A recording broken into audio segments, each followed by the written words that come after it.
A igualdade entre mulheres e homens, ou igualdade de género, significa igualdade de direitos e liberdades para a igualdade de oportunidades de participação, reconhecimento e valorização de mulheres e de homens em todos os domínios da sociedade, político, económico, laboral, pessoal e familiar. Essa é a Ana e esse é o João. Eles vão nascer no mesmo dia, do mesmo ano e na mesma família. Eles serão gêmeos e vão fazer tudo juntos. Claro que vai sempre haver um comentário que é mas houve uma mulher primeira-ministra que... blá blá blá blá. Mas houve uma ministra não sei desde que fez um erro. Claro que sim, as mulheres não são melhores nem piores do que os homens. As mulheres simplesmente têm o mesmo direito de provar que são tão boas ou tão más quanto os homens no mercado de trabalho.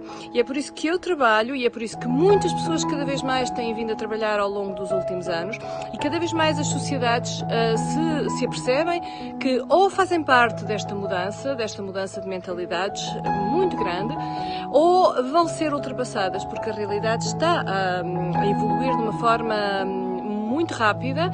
Nós temos, neste momento, números que indicam que 80%, mais de 80% das decisões de compra são feitas por mulheres.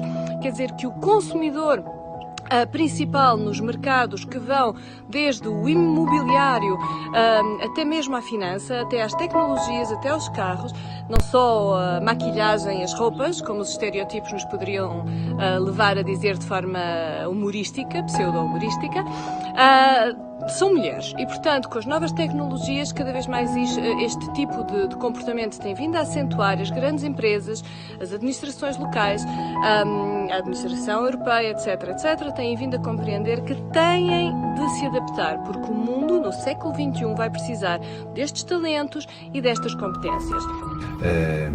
Eu não fui educado, por exemplo, a passar a roupa a ferro. Não fui educado a meter a roupa na máquina. Há determinadas tarefas que eram assim estipuladas, designadas para mulheres, e havia tarefas designadas e estipuladas para homens.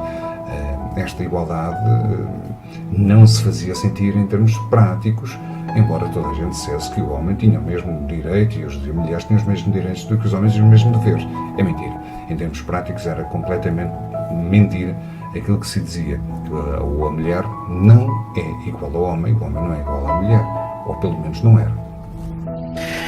Primeiro, uma mudança total de mentalidades para que fosse possível ter um outro tipo de atitude. Quando se trata de mudar mentalidades, a única maneira que se conhece de realmente mudar é através de uma política de zero tolerância. Foi a mesma coisa quando se teve de aprender a usar o cinto de segurança, foi a mesma coisa quando se teve de aprender a usar o capacete na moto.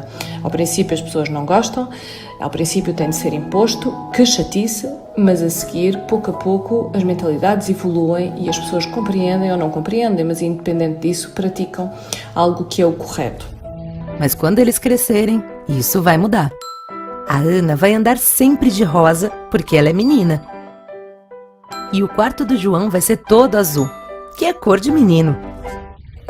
Conheçam os vossos dados, conheçam a vossa realidade, conheçam qual é a percentagem de homens e mulheres nos diferentes níveis internos da vossa administração local, quais são os números a nível de decisão, quais são os números a nível de administração, se existe uma grande desproporção entre o nível de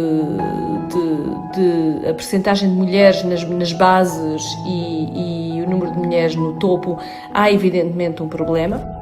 A velha máxima, fazer aos outros aquilo que gostávamos que fizessem a nós. É simples. Aquilo que a gente gostava que fizessem a nós é fazer aos outros e acaba-se esta caldeirada das desigualdades. A segunda sugestão é aprenderem e conhecerem o que se chama do gender budgeting. O gender budgeting é, na realidade, fazer os orçamentos, olhar para o orçamento público e compreender quais são os impactos a nível do género. Um orçamento reflete e proporciona e reforça a distribuição de poderes que existem numa sociedade. Apesar de ser um mecanismo financeiro, um orçamento tem um componente político e social extremamente forte e, portanto, o gender budgeting, que é toda uma ciência feita de várias metodologias para compreender o que é que se está a fazer com um orçamento, para onde é que está a ir o dinheiro público e como é que está a ter um impacto na redução do gap entre mulheres e homens ou, ao contrário, se está realmente a proporcionar mecanismos para que esse gap se diminua pouco a pouco. A Ana vai ganhar bonecas e uma fantasia de princesa, porque ela é menina. E o João vai ter um monte de carrinhos, porque ele é menino. Acredito que o futuro traga notícias como aquelas que hoje nos chegam pelas notícias, segundo a qual, em 2019, aquela luta trabalho igual, salário igual, seja estatuída perante a lei, depois feita uma prática não violável. Fazer uma avaliação, uma consciencialização, que todos temos o dever e a obrigação de olhar para os outros com olhos de ver e com ouvidos de ouvir, e que é exatamente aí, na diferença das faculdades e das aptidões de cada um, é que estará o sucesso de todos nós. Ela vai fazer aulas de balé e ele vai jogar futebol. Ela vai cuidar da casa e servir o irmãozinho no almoço. A terceira tem a ver com o combate à tolerância zero ao sexismo. Os estereótipos de género, conscientes e inconscientes, ainda fazem parte do nosso dia-a-dia, das nossas brincadeiras, das piadinhas, dos comentáriozinhos. Zero tolerância, porque quando se abre a porta à piadinha, a seguir vem a discriminação consciente ou inconsciente. Creio igualmente que um dos maiores problemas que as raparigas enfrentam hoje em dia trata-se do quão seguras nos sentimos em espaços públicos, dado que ainda é bastante comum termos de ouvir alguns piropos, algumas coisas que não são obviamente bem-vindas, e sei que provavelmente o meu irmão nunca teve de enfrentar esta mesma situação.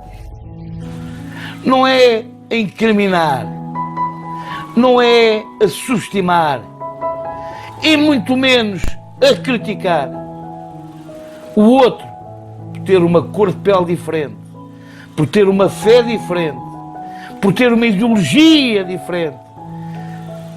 Não é.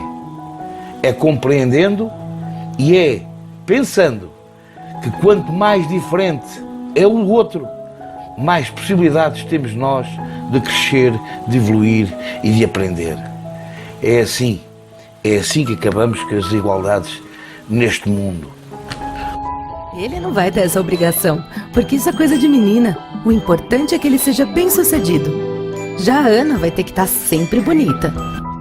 Não acredito que haja um futuro naquele em que se possam vislumbrar oprimidos e opressores, definidos por quaisquer condições que não sejam a luta e a salvaguarda da liberdade.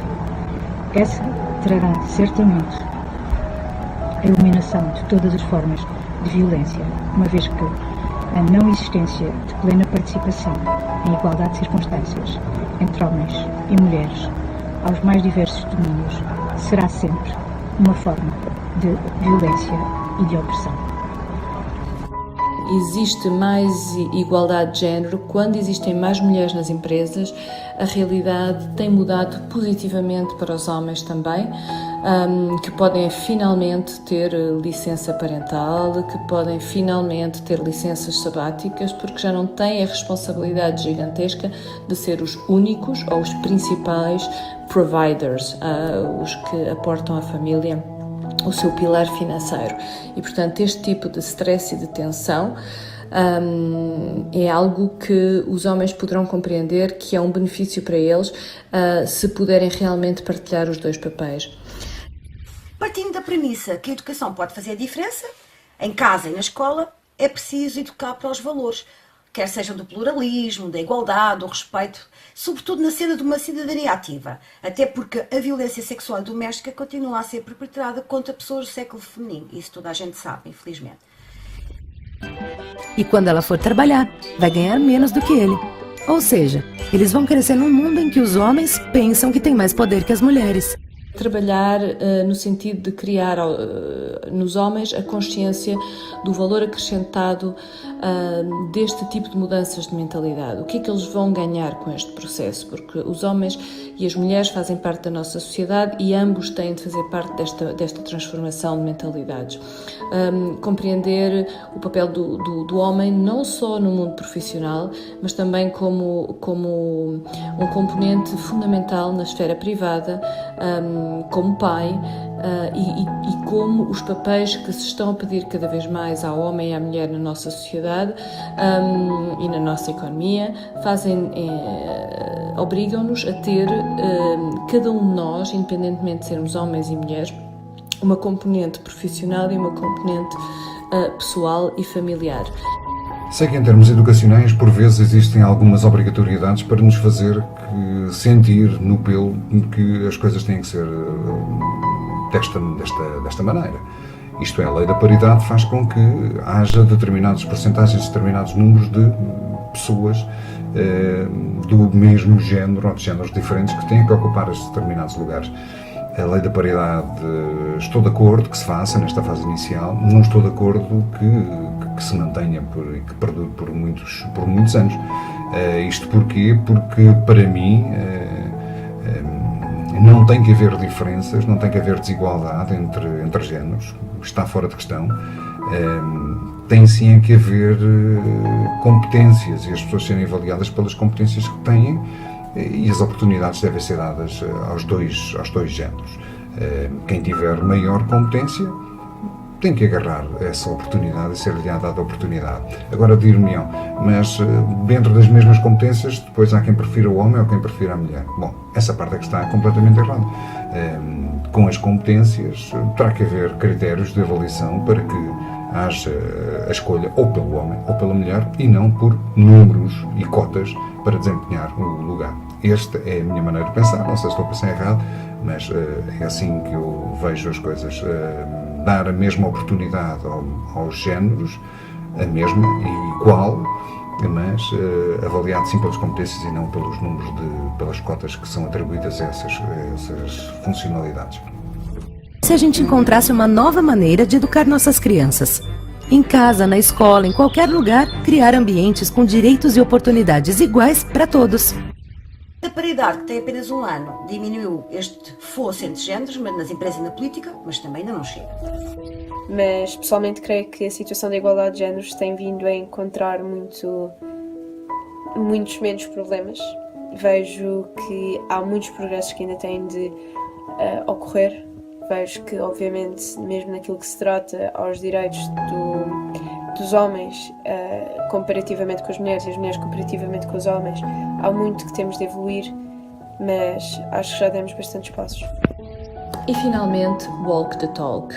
Não há nada como liderarmos pelo exemplo, não há nada como educarmos pelo exemplo, seja com os nossos filhos a nível familiar, seja com as nossas equipas ou com os nossos colegas a nível profissional. As nossas palavras podem ser interessantes, podem ser úteis, podem ser inspiracionais, mas o que realmente faz com que os comportamentos dos outros à nossa volta, desde dos nossos filhos aos nossos colegas, é a maneira como nós agimos, é o que nós fazemos no cotidiano. Portanto, comece por si, comece em primeira pessoa e pouco a pouco vai crescendo a consciência e esta transformação que se está a viver atualmente e que é ao mesmo tempo extremamente estimulante, porque estamos a avançar para um mundo novo a muitos níveis e ao mesmo tempo assustadora, e por isso precisamos de todos e temos de começar por nós.